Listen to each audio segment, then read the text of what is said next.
O Esdras, o capítulo 6. Vamos ler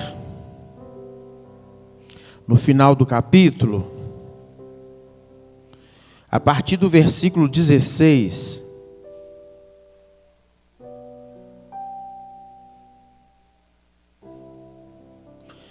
Livro de Esdras. Então você vai estar lá antes da metade do Antigo Testamento. Você vai estar antes dos Salmos aí, voltando acho que uns 3 ou 4 livros, e depois de 2 Crônicas, propriamente dito, depois de 2 Crônicas, está o livro de Esdras, tá bom? É um escriba, né? Também foi chamado por um dos imperadores de sacerdote, o sacerdote Neemias, embora não era da linhagem de sacerdotes, mas enfim, ele era escriba. Mas foi usado por Deus, inclusive, como uma voz profética, né? No meio de uma necessidade de despertamento espiritual do povo de Deus. E isso nós estamos tratando, e estamos falando nesses dias, do período pós-exílio, né? Ou seja, do período em que o povo de Deus começa a regressar para Judá em Jerusalém. Amém? Então o povo de Deus que estava preso, escravo, cativo, lá na Babilônia, os 70 anos do cativeiro, né? E eles depois desses 70 anos começam a regressar.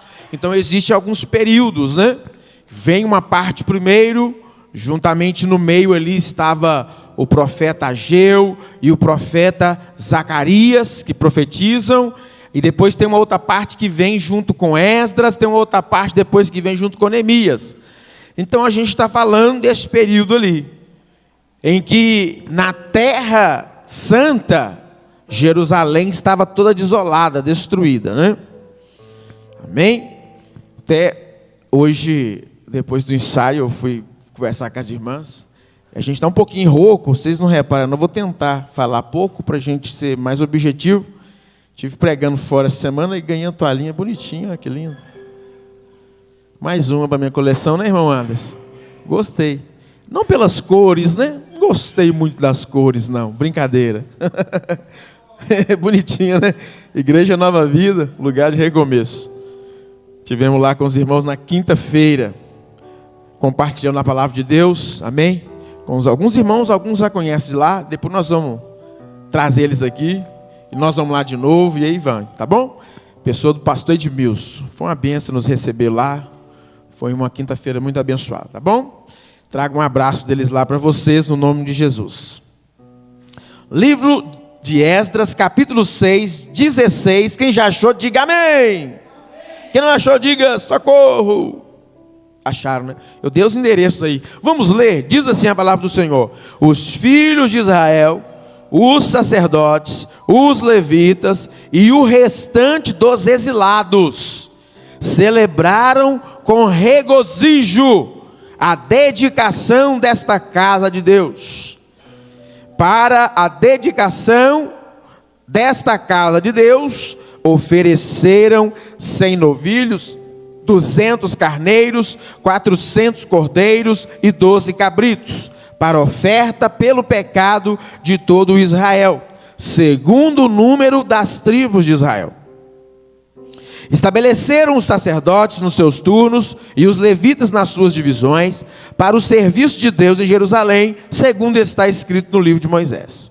Os que vieram do cativeiro celebraram a Páscoa no dia 14 do primeiro mês, porque os sacerdotes e os levitas se tinham purificado como se fossem um só homem, e todos estavam limpos. Mataram o cordeiro da Páscoa para todos os que vieram do cativeiro, para os sacerdotes, seus irmãos e para si mesmos. Assim comeram a Páscoa os filhos de Israel, que tinham voltado do exílio, e todos os que, unindo-se a eles, se haviam separado da imundícia dos gentios da terra, para buscarem o Senhor, Deus de Israel. Celebraram a festa dos pães asmos por 7 dias, com regozijo, porque o Senhor os tinha alegrado, mudando o coração do rei da Assíria a favor deles, para lhes fortalecer as mãos na obra da casa de Deus, o Deus de Israel. Todos digam amém, Jesus. Glória a Deus. Pode assentar no seu lugar, regozijante de alegria, aleluia. Porque falar assim, regozijante de alegria, é redundante, né? Regozijar já é alegrar, né? Então o texto, a palavra de Deus hoje para nós é: alegrem-se no Senhor, festejam, celebrem ao Senhor pela grande e poderosa obra que Ele tem feito em nossas vidas, amém? Hoje nós lemos que no meio daquela obra de reedificação, reconstrução, recomeço para muitos, não para todos, porque muitos morreram na terra do exílio, muitos morreram em Babilônia. E nós temos aqui no texto, os que voltaram do exílio, e havia uns poucos, mas aí diz, os que não se misturaram com os gentios que ficaram na terra, ou seja, os judeus que nasceram ainda em Jerusalém, durante o período de dominação babilônica, porque o povo foi tirado de Israel e levado para a Babilônia, mas um remanescente ficou em Jerusalém, porque as tropas de Nabucodonosor ocupou o território e estabelecia-se ali o quê? Províncias, para continuar o quê? Saqueando a terra, explorando da terra as suas riquezas. Então, obviamente, seria normal de que nascessem alguns ali. Só que esses que estavam nascendo ali, e o império babilônico estava dominando na terra de Israel, é natural que nascessem o quê? Gente misturada. Ou seja, os que sobraram dos judeus, começou-se a misturar com os que vieram de Babilônia e ficaram em Israel. Então houve mistura. E é dessas misturas que sai aquele povo que os judeus depois começou a odiar nos tempos de nosso Senhor Jesus, que são os samaritanos. Samaritanos quer dizer gente misturada, gente mestiça. Ou seja, não era de raça pura, vamos pensar assim. Coisa esquisita falar hoje assim, né? Mas era assim. Não era de raça pura, ou de nação única, né? Era um povo misturado judeus com babilônicos e por aí vai. Então, os samaritanos é gente mestiça, gente misturada, mas tinha participação dos judeus e depois os próprios judeus que se consideravam puros, ou seja, sangue puro, porque é filho de judeu com judia. Então eles queriam desmerecer os mestiços. Isso foi um problema sério quando Jesus esteve aqui, né? Vocês lembram das passagens em que falava assim: porque os judeus não se davam com os samaritanos.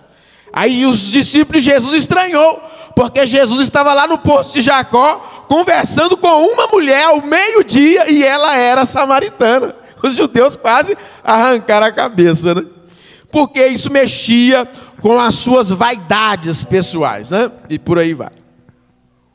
Bom, mas o que nós lemos aqui então, neste período, e aqui nós já tratamos em que esta casa do Senhor, o templo lá de Jerusalém, que tinha sido destruído por ordem do imperador, né, o ditador lá, Nabucodonosor, rei da Babilônia, destruiu o templo de Salomão, aquela obra suntuosa, símbolo de adoração, e era um símbolo poderoso para a nação judaica, porque era onde estava a presença de Deus, era o lugar de adoração, é lá que estava o altar dos sacrifícios, é lá que os sacerdotes ministravam, é lá que os levitas cantavam, é lá que os outros levitas cuidavam da casa de Deus, e o povo se reuniu para trazer seus sacrifícios, para prestar celebrações, para festejar todas as festas do calendário e adorar a Deus juntos.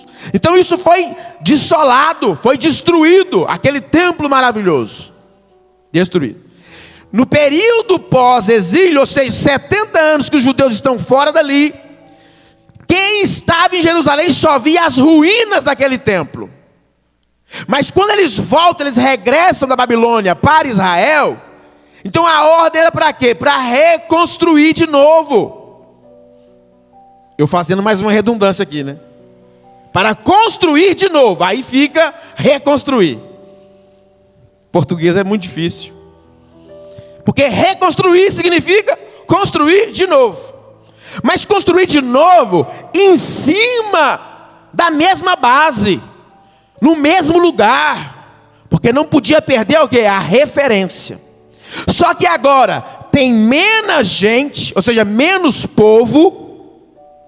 É menos gente. Voltou do primeiro exílio cerca de 50 mil judeus. Cerca de 50 mil judeus só. No tocante que no período do rei Salomão, Israel passava de 2 milhões de judeus. Era muita gente. Então agora só tinha 50 mil, irmão Josué. Por isso que se você for comparar o sacrifício que foi oferecido aqui, ele é umas 200 vezes menor do que aquele que foi oferecido por ocasião da consagração do primeiro templo, o templo de Salomão. Então aqui o que nós lemos é 200 vezes menor. Então, ou seja, na época de Salomão, foram 200 vezes mais o número de novilhos, de ovelhas, né, para ser oferecido. Por causa, tinha a ver com o quê? Quantidade de gente. Na consagração do primeiro templo, tinha muita gente. Era a execução do projeto original. E aquilo foi uma festa. Diz que por consagração do templo, foi um derramar, uma manifestação do Espírito de Deus no meio do seu povo, como até se nunca houvera acontecido. E até os sacerdotes não aguentaram a presença de Deus, todos eles se prostraram ao chão, diante da Shekinah. Quando a gente fala Shekinah, é glória de Deus manifestada naquela ocasião. Muita gente, todos sentiram, né, a glória de Deus. Só que agora, nós temos trabalhado esses dias, no meio de semana até, sobre o período de reconstrução, e a ordem era fazer de novo aquilo que o inimigo veio e destruiu, tirou de sobre a terra. Mas a aliança com Deus, ou Deus conosco, na realidade não havia se quebrado. Portanto, a obra de Deus permanecia de pé, deveria continuar de pé, e ele contava com o seu povo para continuar a obra. A gente sabe, e nós meditamos esses dias lá no profeta Ageu, exatamente ele tentando o quê? Despertar o povo para tomar mão à obra. Por quê? Na realidade as matérias-primas, ou seja, o material da construção, já estava aprovisionado. Já estava destinado. Deus queria do povo o quê? Simplesmente que eles se dispusessem e colocassem a mão na obra. Eles não tinham que arrancar nada do seu bolso, eles só tinham que ter o quê? Disposição. Sabe por quê? Eles voltaram bem mais pobres do que eles eram. Se eles tinham posse, agora não tem, porque eles estão voltando da escravidão. Eles voltam mais pobres, o número menor de gente. E eles voltam, eles têm que cuidar das suas vidas, da sua família, da sua casa normal. Só que Deus os repreendeu, dizendo: vocês só estão preocupados com as suas casas estulcadas. Vocês estão preocupados com o luxo de vossas casas, enquanto a minha casa está deserta, enquanto a minha obra está abandonada. Deus estava querendo dizer: desperta-te e põe a mão na obra. Não abandone a minha obra. Aí nós vamos ver os juízos de Deus estabelecendo. Nós falamos sobre isso, porque eles querem achar assim: nós vamos trabalhar muito agora. Tem brincado alguns irmãos sobre isso. Ele está achando que é trabalhar muito que vai resolver o problema financeiro. Não é. Se você não tiver a bênção de Deus, você pode trabalhar em 3 empregos, você vai continuar endividado. Cuidado com isso. Porque tem gente invertendo as coisas. E aqui E lá no profeta Ageu está claríssimo. O povo pensou assim: vou semear muito porque eu vou colher muito. Quebraram a cara. Se mataram de trabalhar demais, cuidar das suas casas e abandonaram a obra do Senhor. Resultado? Falência deles. Eu te pergunto, a obra de Deus parou? Não. Mas só foi o quê? Atrasada. Vou te falar uma coisa aqui, a obra de Deus nunca vai parar, porque Deus é o dono da obra. Quando Ele age, ninguém impede. Ele é um Deus que age desde a eternidade até a outra eternidade. Ele está trabalhando. Você pensa que sou eu, você, qualquer um desses déspotas, monarcas, o que for, que vai parar a obra de Deus? Não vai parar. A obra de Deus continua. Mas sabe o que acontece comigo e com você? A gente atrasa. Se nós não participarmos, a gente pode até não parar a obra, mas a gente atrasa ela. Cuidado para você não atrasar a obra de Deus na vida da coletividade. Porque Deus quer que o seu povo seja uma só massa, um só corpo, uma só família. É um só. Portanto, as repreensões, outro dia, daqui a pouco nós vamos falar sobre isso.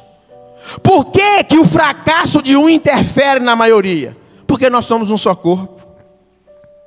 Você, como membro do corpo de Cristo, se você insistir na sua rebeldia, no seu pecado, você está estragando todo o corpo. Estragado em qual sentido? De que você está parando, está interrompendo, não parando, mas está atrasando os projetos, as promessas, os sonhos de Deus para um coletivo. Porque tem muita gente que vai dar sangue na obra, mas outros só vão escorados. Quem está pecando, está atrasando aquele que está se santificando. É assim, irmãos. Quando você pensa assim, não, eu estou fazendo comigo mesmo, não há prejuízo nenhum. Sim, porque a sua rebeldia atrasa a obra de Deus no todo, no coletivo. Talvez você nunca parou para pensar nisso, mas é assim. Quando os profetas iam orar a Deus no sentido de pedir a Deus misericórdia, eles estavam assim: Deus, pecamos contra ti. Embora os profetas não tinham pecado, embora boa parte do povo não tinha pecado, às vezes era só um grupo, às vezes era só uma tribo, e às vezes era só uma pessoa, mas o castigo de Deus vinha do mesmo jeito. Ou nós somos um só corpo em Deus, ou não somos nada. Você precisa pensar nessas coisas. O seu pecadinho de estimação está atrasando a obra de Deus na vida de alguém. Talvez é por isso que a sua família ainda não consertou. Talvez por isso ainda os da sua casa não se arrependeram para a salvação do Senhor Jesus. E os tempos estão passando, os dias estão passando, semanas, meses e anos estão passando, e todos eles estão indo para o sepulcro. Todos eles estão indo rumo à sepultura. E quando nós desligarmos daqui e nós voltarmos ao pó, nós abriremos os olhos aonde? Nos portais da eternidade? Ou será no juízo lá nas trevas exteriores? Muitos de nós não pensamos nisso porque a gente pensa assim: não, fulano está ali ainda, eu estou vendo ele. Você vai esperar descer a sepultura para nós tomarmos brilho na cara? Cuidado. Por isso que Deus diz ao povo: vocês pensam que é porque vão semear muito que vão colher muito? Não vão. Quebraram a cara. Semearam muito, colheram menos na metade. Trabalhavam muito e quando recebiam salário, o índice inflacionário, é igual nós estamos vivendo hoje no período de pandemia e no período de inflação mundial. Pode receber bem o que for, está todo mundo, quase todos endividados do mesmo jeito. A inflação vem e rouba tudo. O dinheiro não prospera, o dinheiro não rende. Aí diz lá o profeta: é como se recebesse num saquetel furado. Ou seja, num saco furado, o dinheiro entra e sai, você nem vê. Porque a gente pensa que é a força do nosso braço que vai resolver. Quem somos nós? Viva na dependência de Deus. Você não vai ser preguiçoso, você não vai negar sua responsabilidade de cuidar dos seus obras. Deus não está falando disso. Deus está falando daquilo que você prioriza. Deus tem nos chamado a atenção nesses dias para isso. Priorizarmos o reino de Deus. Priorizar o reino de Deus não significa deixar as nossas responsabilidades. Não, só que elas vêm em segundo lugar.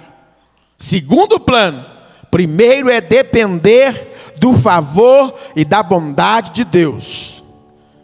E o povo aqui, neste período, teve que aprender algumas coisas. Hoje faltou alguns irmãos. Um deles me mandou a mensagem, mas alguns outros eu não sei porquê. Mas não vieram. Porque estamos num contexto parecido, de dificuldades no meio do povo, igualmente antes. A Bíblia diz que todos nós estamos sujeitos às mesmas paixões carnais. Estamos sujeitos às mesmas tentações neste mundo. Então nós vivemos aqui neste contexto. A questão é se Deus está conosco ou não. Quando o povo ouviu a repreensão do profeta Ageu e temeu diante do Senhor, ou seja, eles ouviram a palavra de Deus e temeram diante do Senhor, aí eles ouviram de Deus dizendo assim: eu estou no meio de vós, eu estou convosco. Olha para dentro de você hoje, qual a certeza que você tem que Deus está aí? O que nos tira essa certeza da presença de Deus no meio de nós, é exatamente quando nós negligenciamos a sua obra. Aí você começa a ter dúvida se Deus está no meio ou não. Nossas reuniões deveriam ser o quê? Recheadas de regozijo, conforme nós lemos aqui. Por quê? Porque Deus se alegra no meio dos louvores do seu povo. E os louvores do seu povo estão onde? Quando eles se reúnem para como um só homem. Esse um só homem significa, é um só ser, um só corpo, adorarem a Deus. O motivo que nos faz unir não é exatamente rever só os irmãos ou contar novidades, não. É por causa dele no meio de nós que nos dá motivo de reunirmos para o glorificar, o exaltar. Mas isso tem sido uma dúvida no coração de muito crente. Será que Deus está no meio de nós? É porque nós estamos negligenciando a sua obra. Negligenciar é deixar de fazer o que se devia. Deixar de se fazer o que devia. Para não delongarmos tanto e nós cearmos, depois a gente continua falando nisso, o que Deus foi tratando acerca de geração passada para a geração que está sucedendo. Depois a gente fala um pouco sobre isso. A gente fala um pouco sobre aqueles que então priorizam somente quando eles estão designados para alguma coisa, porque eles se excluem como povo. Depois nós vamos falar sobre isso. Porque tem gente que só acha relevante quando o nome dele está na lista. Mas você não é povo? A gente vê Deus tratando aqui funções e diz assim: e o restante do povo. O restante do povo é povo ou não? É de Deus ou não? Não, mas quando o nosso nome não está na lista, a gente se chateia, né? Cuidado com isso. Você não é popstar de Jesus, Jesus não precisa disso. A luz dele é autossuficiente, aleluia. Ele não precisa de luzinha minha não. E diz o João lá no Apocalipse, dizendo que lá no céu não vai precisar nem de sol, porque a glória do Cordeiro alumia todas as coisas, aleluia. Cuidado você, tá achando, não Jesus, tá aí a força da minha lanterninha, sai para lá só. Jesus não precisa de popstar dele não. Isso é somente para massagear o nosso ego, que não vale porcaria nenhuma. Essa é a realidade.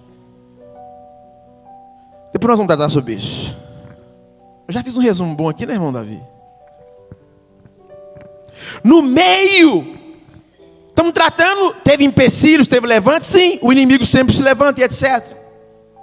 Mas aqui nós vimos um período de que então eles concluíram aquela primeira parte do templo, ou a parte do templo, e eles vão então celebrar a Deus. Celebrar com regozijo, quer dizer com alegria, aquela dedicação ou a consagração daquela nova casa, porque era reconstruída, né? Houve quem chateasse, porque quem viu a glória da primeira e viu aquela agora ficou triste, né, pastor Zé? Mas depois nós vamos entender sobre isso. Hoje não vou falar sobre isso não, sobre a geração passada e a geração seguinte. Choque de gerações.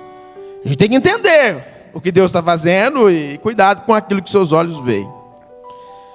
Eles vão celebrar. No meio das celebrações, Obviamente tinha todo um calendário de festas judaicas, eles tinham que observar e tinham que obedecer. E aqui uma delas exatamente é a Páscoa do Senhor, que para nós hoje é Santa Ceia do Senhor. Nós celebramos com regozijo, porque a obra de Deus não falhou para conosco. A obra dele foi Cristo na cruz, nos reconciliando a ele, para que tivéssemos vida e uma vida abundante nele. Aleluia. Por isso nós reunimos hoje para continuar obedecendo a Ele. Não importa se nós estamos regressando de exílio, não importa se estamos recomeçando uma obra, não importa se estamos no meio da obra, não importa se temos concluído algumas obras para dedicar a Ele. Em todo tempo, Deus da obra, o Deus da obra, Ele está trabalhando ao nosso favor e nós devemos o servir com inteira certeza de fé, com o coração sincero, com a nossa verdade diante dele. É isso que Deus espera de nós. Por isso, irmão, não coloque empecilho não. Você está enganando só você mesmo. Não importa, pastor, está muito difícil, tem muitos boletos. Não, todo mundo tem. Todo mundo debaixo dos mesmos índices de inflação, problemas de saúde, mesma coisa. Para com isso. Problema, a terra já está cheia demais de problemas. Todos nós temos. Isso não é desculpa, irmão. A questão é quando você vai se dispor para Deus e parar de enganar você mesmo. Cuidado. Em todo tempo você precisa estar atento aos mandamentos do Senhor. Então não importa se é no regresso, se é no recomeço, se é no meio ou se é no término. Em todo tempo Deus quer que nós estejamos dispostos, o adorando, servindo em espírito e em verdade. E eles celebraram a Páscoa do Senhor conforme a ordenança. Hoje nós celebramos a Santa Ceia conforme a ordenança de nosso Senhor e Salvador Jesus Cristo. Como um só corpo, uma só massa, todos limpos, porque o sangue de Jesus é que nos purifica de todo o pecado. E eles comeram a Páscoa, tantos que tinham voltado, e todos os que unindo-se a eles se haviam separado da imundícia dos gentios da terra. Ou seja, tantos que vieram da Babilônia, ou quanto aqueles que ainda estavam ali, mas não se contaminaram. Está vendo? O segredo é o quê? Estar limpo. Não importa se veio de longe ou não importa se foi criado perto. Porque a gente quer fazer uma casta diferente, né? Não, porque eu devo ser mais queridinho de Jesus por causa disso. Mentira, para com isso. Deus quer que todos nós estejamos limpos para participarmos da sua Páscoa, que hoje é a ceia do Senhor. E depois eles continuaram no tocante a festa dos pães asmos, ou seja, peregrinação. Então a gente celebra para continuar caminhando, a gente mantém comunhão com Ele para continuar caminhando, ou seja, nós não desfalecemos na obra, nós não paramos, nós continuamos, nós prosseguimos. Por quê? Porque o Deus da obra vai no nosso meio e Ele quer nos levar para onde Ele está, que é o céu de glória. Quero orar com vocês nessa noite. O tempo passa rápido, né? A gente começa a falar da Bíblia. Eu não consegui nem entrar aqui numa referência que eu queria dar, deixa para depois. Queremos orar a Deus nesta hora. Queremos pedir a Deus graça e misericórdia, para nos achegarmos a Ele, perante a mesa que foi posta, foi montada, para que nós participemos. Todos nós, servos do Senhor Jesus, servas do Senhor Jesus, batizados na água do batismo e que mantemos comunhão com o seu corpo, que mantemos comunhão com a igreja. Quero convocar a todos que irão participar, já deslocados do seu lugar, para que juntos nós participemos deste momento tão importante da nossa fé. Que você possa celebrar com alegria. Precisamos entender que a tristeza é um dos fatores, né, que quer nos afastar de Deus. Tem muita gente ficando triste. Sabe por quê? Porque está olhando para muitas coisas só do mundo. Se você olhar para o mundo, você entristece mesmo. A Bíblia nos manda olhar para o autor e consumador da nossa fé, o Senhor Jesus. Se você continuar olhando para Jesus, meu irmão, você vai ter alegria de servir a Ele em espírito e em verdade. Porque é Ele que te deu a certeza de que seu nome está escrito lá no livro da vida. E essa é a maior alegria do salvo, a maior alegria do crente, é saber que o nosso nome está escrito no livro da vida. Aleluia, vamos juntos participarmos. Oh, glória a Deus. Enquanto os irmãos vão ministrando um cântico ao Senhor, uma canção, nós vamos já aleluia, nos aquebrantando diante de Deus, nos humilhando perante Ele, reconhecendo nossa fragilidade, o nosso temor. Oh Senhor, Tu estás aqui, Deus. Aleluia.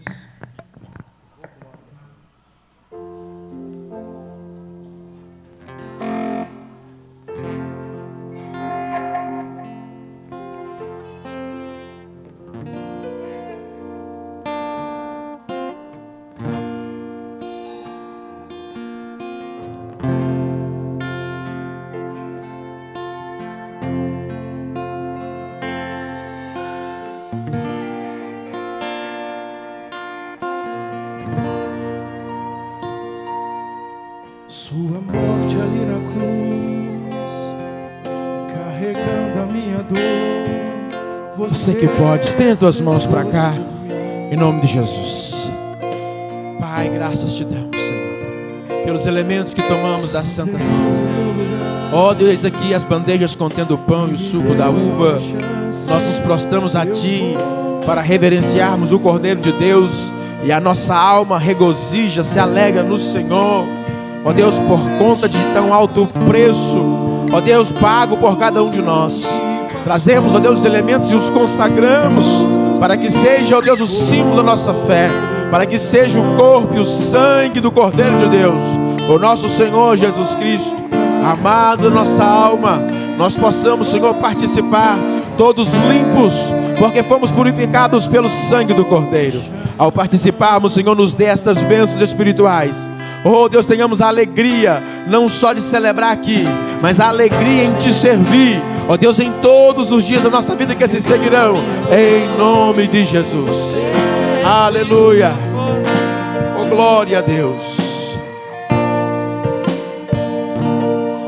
Se entregou em meu lugar e me deu a nova chance. Eu vou recomeçar.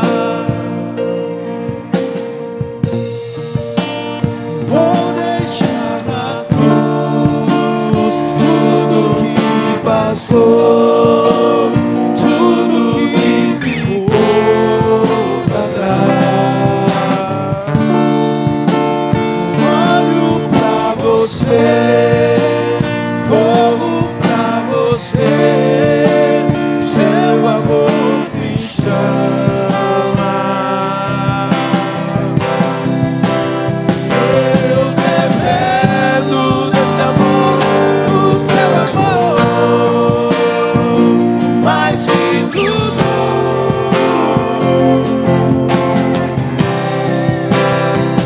Eu confio que esse amor tem poder pra curar dores.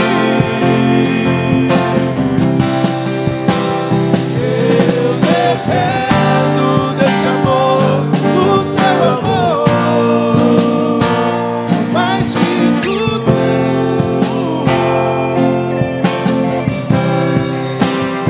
Eu confio que esse amor tem poder pra curar dores.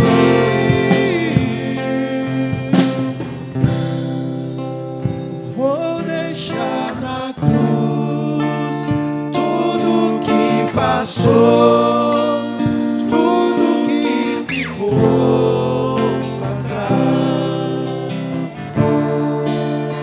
Olho pra Você, corro pra Você, Seu amor me chama.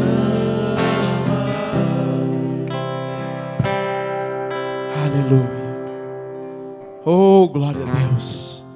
Somente aos pés de Cristo é o lugar onde nós devemos estar, em reverência, em arrependimento, em temor. Glória a Deus. Alguém que irá participar não pegou um dos elementos? Exceção de nós três aqui. Amém? Que você possa estar da melhor maneira que você queira participar. Amém? Todos vocês, enquanto a gente só distribui.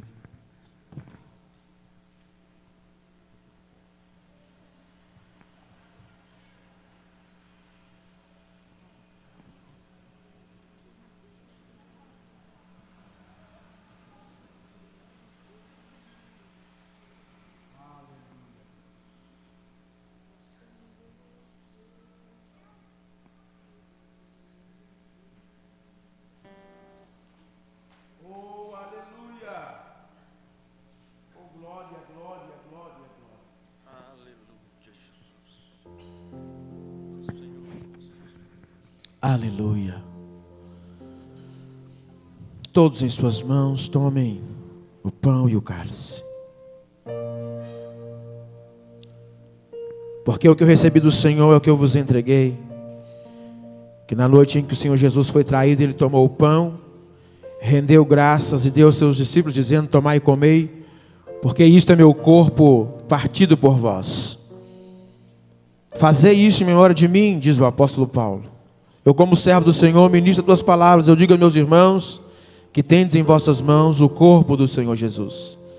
Se alimentem dele todos, em nome de Jesus.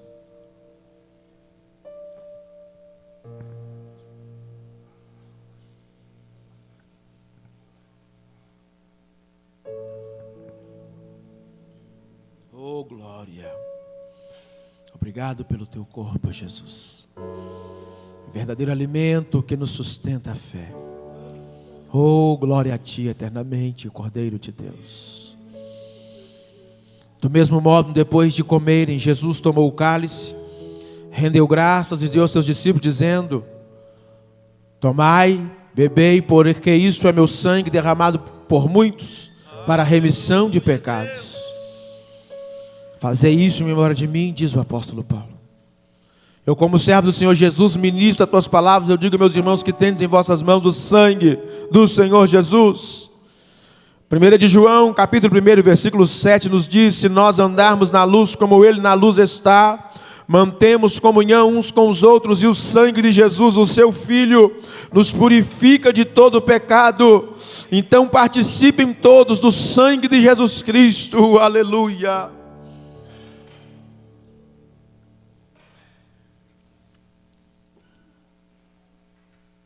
Oh, maravilha de Deus. Oh, maravilhosa graça de Jesus. Oh, perdão imerecido, Senhor, derramado, manifestado sobre nós. Obrigado, ó Deus, pelo teu Filho amado, Jesus Cristo, nosso Cordeiro da Páscoa, imolado, preparado antes da fundação do mundo, que se manifestou na plenitude dos tempos e entregou a sua vida por nós, Senhor, consumando a obra da redenção, onde todo aquele que nele crê agora não morre, não perece, mas tem a vida eterna. Estamos reunidos diante do Senhor Deus nessa noite, com a nossa alma regozijante, porque esta é a nossa Páscoa, é a ceia do Senhor, da qual participamos, ó Deus, por grande obra que tem feito em nossas vidas. Ó Deus, eis os teus servos e servas prostrados diante de ti, te adorando, cantando: santo, santo, santo é o Senhor, Deus Criador de todas as coisas, soberano é o Senhor. Por isso, ó Deus, regozija a nossa alma em tua presença. Por isso, fortaleça-nos no Espírito e nos dê a vitória, Pai, sobre os nossos inimigos. Ajude-nos, ó Deus, a caminhar nesses dias maus sobre a terra, em santidade, em retidão, diante do Senhor. Graças te damos, Deus. Continue cuidando do teu povo, da tua igreja. Pedimos e clamamos tua misericórdia sobre a vida dos nossos irmãos que não puderam vir essa noite. Encontre-os, ó Deus. Socorra-os, ó Pai. Nós te clamamos, não os deixe cair. Em nome de Jesus, ó, nós te clamamos, te agradecemos. Em nome de Jesus. Digno de louvor.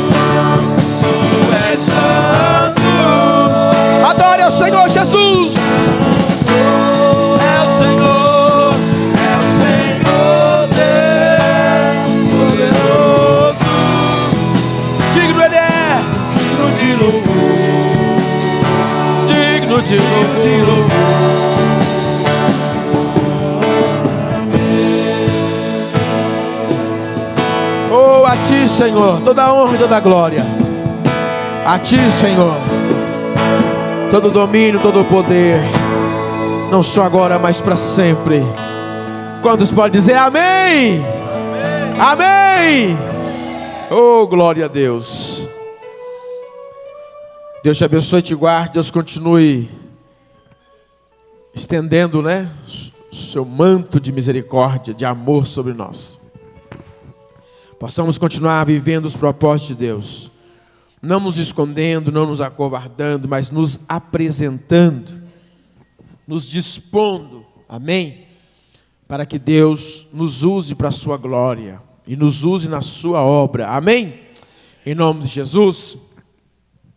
Eu vou, daqui a pouco temos que designar, não sei se eu consigo nesse sábado ou no outro, uma reunião para nós tratarmos da festividade de aniversário da igreja, tá bom?